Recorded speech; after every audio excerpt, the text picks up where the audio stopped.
একদিন আমি খুব অসুস্থ হয়ে পড়ি। তারপর আমার ছোট চাচা এসে বলল, রূপালী মা, তোর আজ এ ঘরে একা থাকার দরকার নাই। তুই আমার ঘরে আয়, তোর চাচির সঙ্গে থাকবি। আমি তখন বলল, আমি আমার ঘরে একাই থাকতে পারব। চাচা বলল, তোর শরীর খুব অসুস্থ, কিছু হলে তোর চাচি তোর সেবা যত্ন করতে পারবে, আর সেই জন্যেই বলছি। তারপর আমি চাচার কথাই ছোট চাচার ঘরে গেলাম। তারপর দেখলাম চাচি তো ঘরে নাই। তাহলে চাচা আমাকে মিথ্যা বলল কেন? বন্ধুরা, মূল গল্পটি শুরু করার আগে তোমাদের একটা কথা বলতে চাই। তোমরা যারা এখনও আমার এই চ্যানেলটি সাবস্ক্রাইব করনি, তারা দ্রুত আমার চ্যানেলটি সাবস্ক্রাইব করে পাশে থাকবা। তো চলো বন্ধুরা, এবার তোমাদের চাচার সেই গল্পটি শোনাই। আমার নাম রূপালী। আমাদের সংসারটা খুব ভালোভাবেই চলছিল। আমার বাবা একটি পোস্ট অফিসে চাকরি করতেন। আমার পরিবারে শুধু আমি একাই ছিলাম। আমার কোনো ভাইবোন নেই। আমার মা বাবা ছিল আর আমি। আমাদের পরিবারের সদস্যর সংখ্যা ছিল ৩ জন। আমি দেখতে অনেক সুন্দরী ছিলাম। আমার স্বভাব চরিত্র অনেক ভালো ছিল। সেটা আমি বলতাম না। আমার স্কুলের সকল বন্ধুবান্ধব সকলেই বলতো, তোর মন মানসিকতা অনেক ভালো। তারপর কিছুদিন পর আমার বাবা আর মা আমার নানুর বাড়িতে বেড়াতে গিয়েছিল। আসলে আমার নানু আছেন, কিন্তু আমার নানা নেই। আমার নানা ভাই অনেক আগেই মারা গিয়েছিল। আমার এক মামা ছিল, সে দেশের বাইরে ছিল। আমার বাবা মা দুজনে মামার বাড়িতে বেড়াতে গিয়েছিল। কিন্তু সেদিন আমি বাড়িতেই ছিলাম। আমি আমার বাবা মার সঙ্গে যাইনি, কারণ আমার স্কুল খোলা ছিল, আর তাই আমি বাড়িতেই থেকে গেলাম। কিন্তু কষ্টের বিষয় হল, আমার বাবা মা যখন আমাদের বাড়িতে ফিরে আসছিল, তখন একটি রোড অ্যাক্সিডেন্টে বাবা আর মা দুজনেই মারা যায়। তারপর আমি এই পৃথিবীতে একা হয়ে পড়ি। আমার বাবা মা মারা যাওয়ার পর আমি যখন অনেক ভেঙে পড়েছিলাম, তখন আমার ২ চাচা ছিল। বড় চাচার নাম আবুল মিয়া, আর ছোট চাচার নাম কুতুবুদ্দিন। তখন আমার বড় চাচা আবুল মিয়া এবং ছোট চাচা কুতুবুদ্দিন তারা আমাকে বলল, তুই কোনো চিন্তা করিস না, তোর মা বাবা নেই তো কি হয়েছে, আমরা তো আছি। তখন ছোট চাচা বলতো, রূপালী আমার বাড়িতে থাকবে, আমি তাকে লেখাপড়া শেখাব, তার সমস্ত খরচ আমি বহন করব। কিন্তু বড় চাচা বলল, রূপালী, তুই ছোট চাচার কাছে থাকবি না, আর তুই আমার বাড়িতে থাকবি। আমি তোর সমস্ত খরচ, লেখাপড়ার খরচ আমি বহন করব, আমি তোর দেখাশোনা করব। কিন্তু আমি বুঝতাম না ২ চাচা আমাকে নিয়ে কেন ঝগড়া সৃষ্টি করল। কুতুবুদ্দিন চাচা বলল, রূপালী আমাদের সাথে থাকবে, আর বড় চাচা আবুল মিয়া বলতো, না, রূপালী আমার সাথে তার চাচির সাথে থাকবে। এই নিয়ে তারা দুজন ঝগড়া লেগে পড়ত।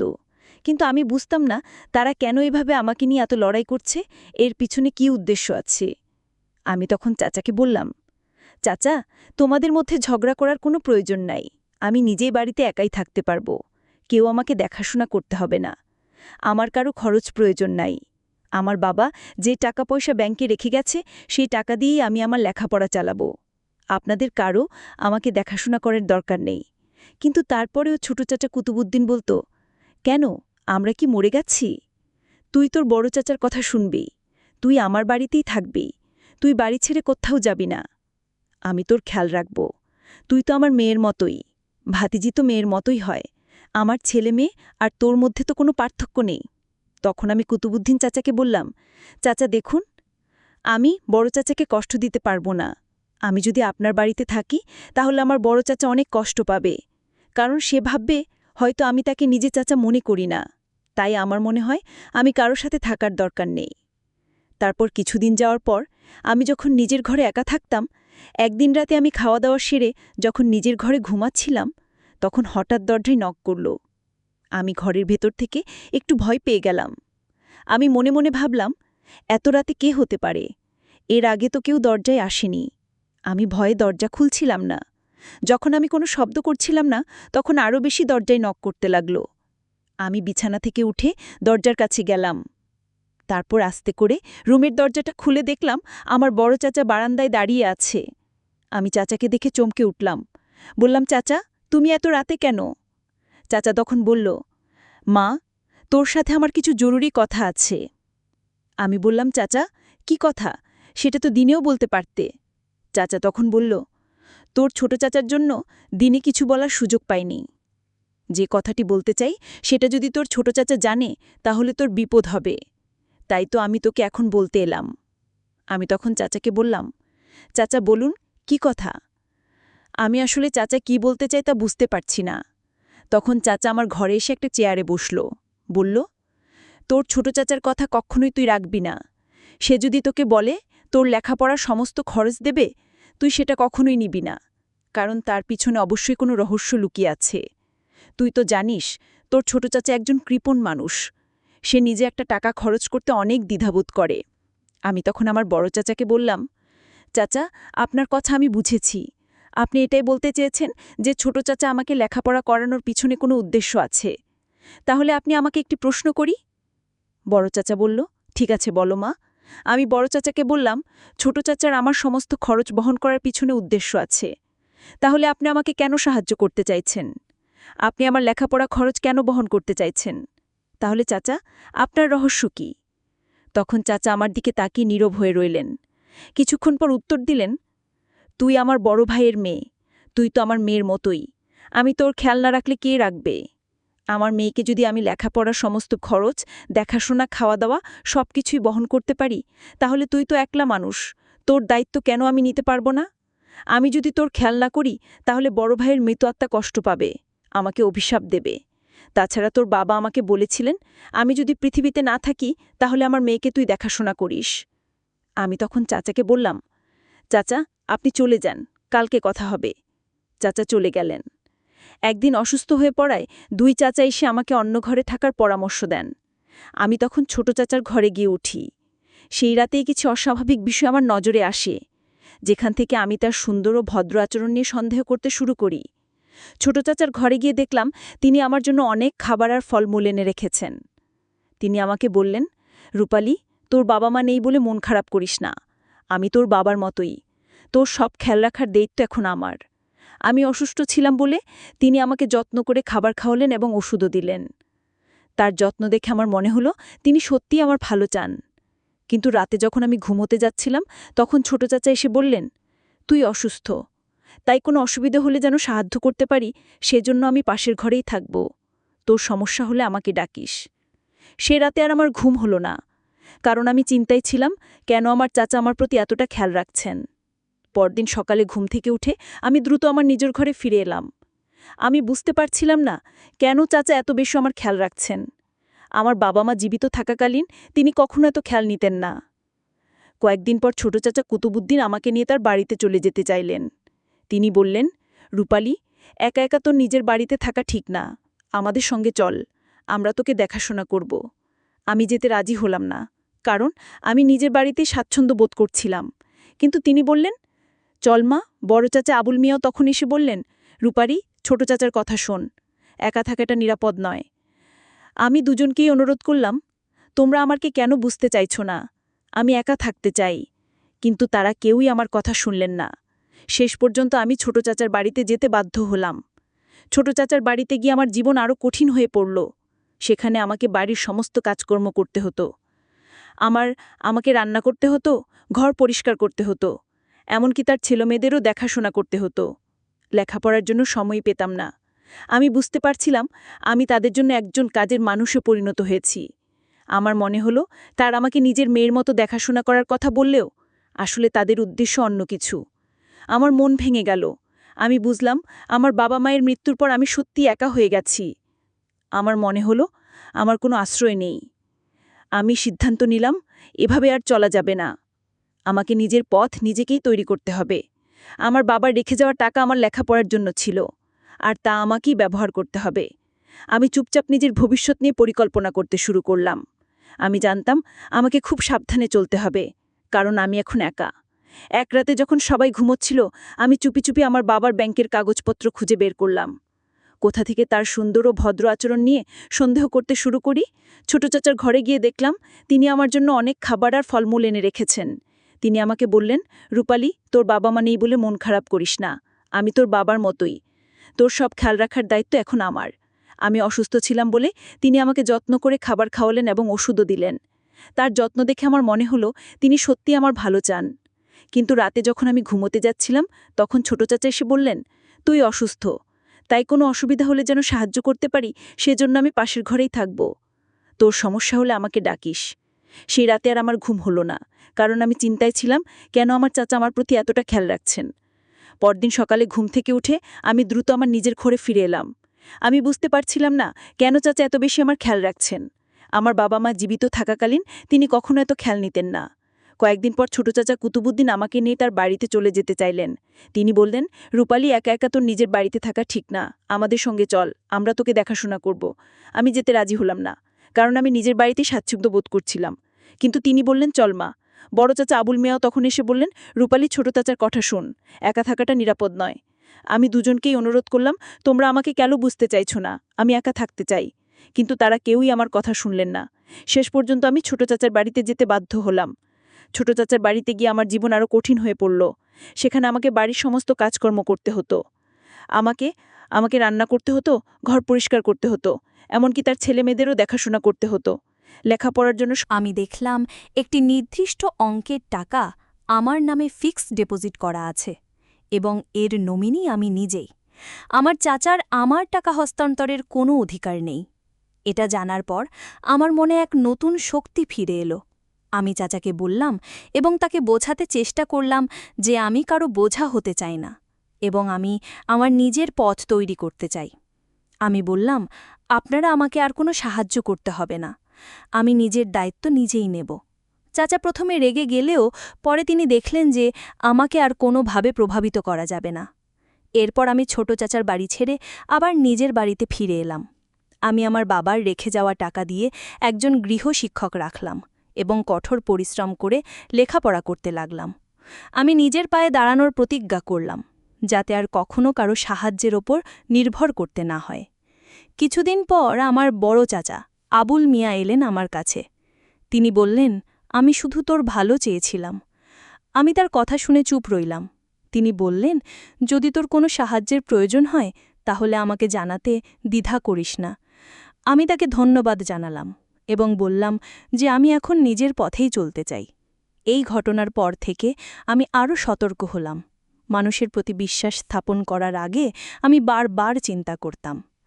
আমি আমার বাবার রেখে যাওয়া শিক্ষাকেই আঁকড়ে ধরলাম, স্বাবলম্বী হওয়া এবং আত্মবিশ্বাসী হওয়া। আমার বাবা মা আমাকে ভালোবাসার পাশাপাশি যে স্বাধীনতার শিক্ষা দিয়েছিলেন তা আমাকে জীবনে এগিয়ে যেতে সাহায্য করেছিল। আমি এখন জানি, নিজের ওপর বিশ্বাস রাখলে এবং সঠিক সিদ্ধান্ত নিতে পারলে আমি যে কোনো প্রতিকূলতা পেরিয়ে যেতে পারব। আমার জীবনে চাচার অপ্রত্যাশিত উদ্দেশ্য জানার পর আমি নতুন করে জীবন সাজানোর সিদ্ধান্ত নিলাম। নিজের বাড়িতে ফিরে এসে আমি নিজেকে আরও বেশি পড়ালেখায় মনোনিবেশ করলাম। বাবার রেখে যাওয়া স্মৃতির সাথে আমার দিন কাটছিল। আমি সকাল সন্ধে পড়ালেখা আর ঘরের কাজ নিয়ে ব্যস্ত থাকতাম। আমার স্কুল বন্ধু বান্ধবীরা আমার পাশে ছিল। বিশেষ করে আমার বান্ধবী অনন্যা, সে সবসময় আমার সাথে থাকত। অনন্যা আমার সব দুঃখ কষ্টের কথা শুনত আর আমাকে সান্ত্বনা দিত। ওর সাহায্য ছাড়া হয়তো এই কঠিন সময়টা পার করা আমার পক্ষে সম্ভব হতো না। একদিন অনন্যা আমার বাড়িতে এলো। আমরা দুজনে বসে গল্প করছিলাম।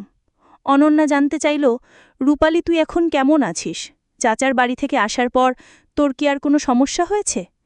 আমি দীর্ঘশ্বাস ফেলে বললাম, আর বলিস না রে, সব কিছু এখন কেমন যেন অচেনা লাগছে। কাকে বিশ্বাস করব আর কাকে করব না বুঝতে পারি না। অনন্যা আমাকে বলল, চিন্তা করিস না, আমরা সবাই তোর পাশে আছি। ঠিক তখনই দরজায় কড়ার শব্দ হলো। রাত তখন প্রায় ৮টা। এ সময় কে আসতে পারে ভেবে আমি একটু অবাক হলাম। অনন্যাও আমার দিকে জিজ্ঞাসু দৃষ্টিতে তাকালো। আমি ধীরে ধীরে দরজার দিকে এগিয়ে গেলাম। দরজা খুলে দেখি আমার বড় চাচা আবুল মিয়া দাঁড়িয়ে আছেন, তার মুখে চিন্তার ছাপ। আমি কিছুটা অবাক হয়ে বললাম, চাচা, এত রাতে? তিনি বললেন, মা রূপালী, তোর সাথে কিছু জরুরি কথা ছিল। অনেকদিন তোর সাথে ঠিকমতো কথা বলতে পারিনি। আমি তোর জন্য কিছু ফল আর মিষ্টি নিয়ে এসেছি। আমি তাকে ঘরের ভেতরে আসতে বললাম। তিনি ভেতরে এসে বসলেন। অনন্যা তখন একটু দূরে সরে গেল, যাতে আমরা নিজেদের মধ্যে কথা বলতে পারি। বড় চাচা বলতে লাগলেন, রূপালী, তুই একা বাড়িতে থাকিস, আমার খুব চিন্তা হয়। তোর বাবা মা নেই, এখন আমিই তো তোর অভিভাবক। আমি তার কথা শুনে কিছুটা বিভ্রান্ত হলাম। তিনি তো এতদিন ছোট চাচার সাথে আমাকে নিয়ে প্রায় ঝগড়াই করেছিলেন। আজ হঠাৎ এত যত্ন কেন? আমি বললাম, চাচা, আমি ঠিক আছি, নিজের দেখাশোনা আমি নিজেই করতে পারি। তিনি আমার দিকে তাকিয়ে বললেন, না মা, তুই হয়তো বুঝছিস না এই সমাজে একা একটা মেয়ের থাকা কতটা কঠিন। তোর বয়সে তোর বাবা মা তোকে একা রাখত না। তার কথা শুনে আমি তাকে পাল্টা প্রশ্ন করলাম, চাচা, আপনি কি বলতে চাইছেন যে আমি আপনার সাথে আপনার বাড়িতে গিয়ে থাকব? চাচা একটু ইতস্তত করে বললেন, আমি তোর ভালোর জন্যই বলছি। তুই আমার বাড়িতে তোর চাচির সাথে থাকলে আমি নিশ্চিন্ত থাকতে পারব। তোর বাবা মাতে বলে গেছেন তোর খেয়াল রাখতে। আমি বুঝতে পারছিলাম না তার আসল রহস্য কী। একবার ছোট চাচা, এবার বড় চাচা, সবাই যেন আমাকে নিজেদের বাড়িতে রাখতে চায়। এর পেছনে নিশ্চয়ই কোনো বড় কারণ আছে যা আমি এখনও ধরতে পারছি না। আমি বললাম, চাচা, এখন আমি আর কারো বাড়িতে থাকতে চাই না। আমি নিজের মতো করে থাকতে চাই। চাচা আমার দিকে কিছুক্ষণ তাকিয়ে রইলেন, তারপর বললেন, ঠিক আছে মা, আমি তোকে জোর করব না, কিন্তু তুই একা থাকবি ভেবে আমার খুব চিন্তা হয়। যদি তোর কখনো কোনো সাহায্যের প্রয়োজন হয় তাহলে আমাকে জানাতে দ্বিধা করিস না। তিনি চলে যাওয়ার পর অনন্যা আমার দিকে তাকিয়ে বলল, তোর চাচারা আজ কেমন যেন চিন্তিত মনে হচ্ছিল। তাই নালে আমি মাথা নাড়লাম।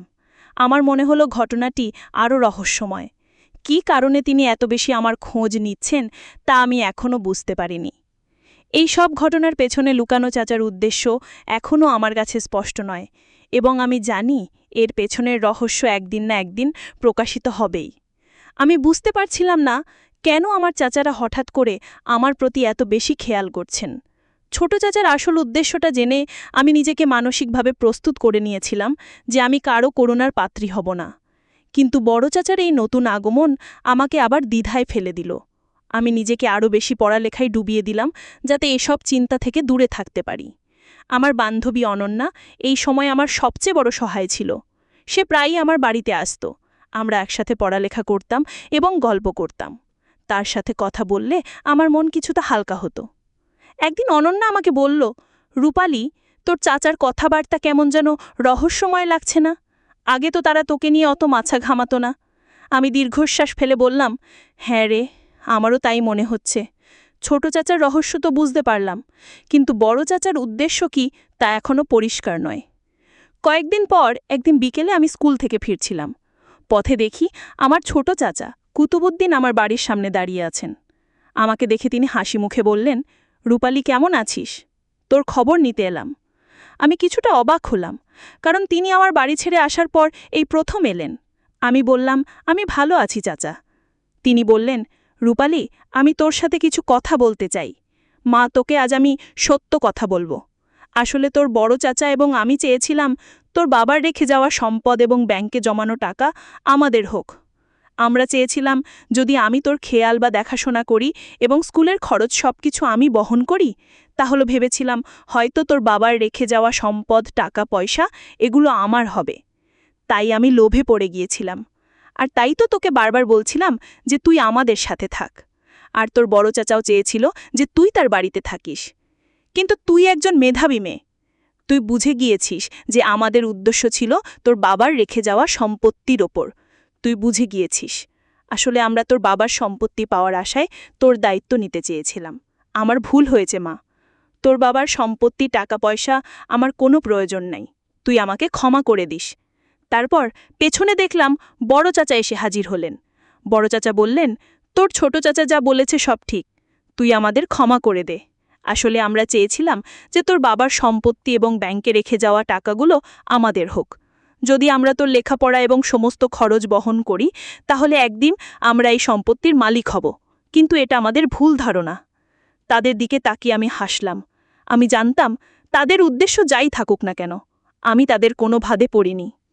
আমার বাবা মায়ের শিক্ষা আর আমার নিজের দৃঢ়তা আমাকে সঠিক পথ দেখিয়েছিল।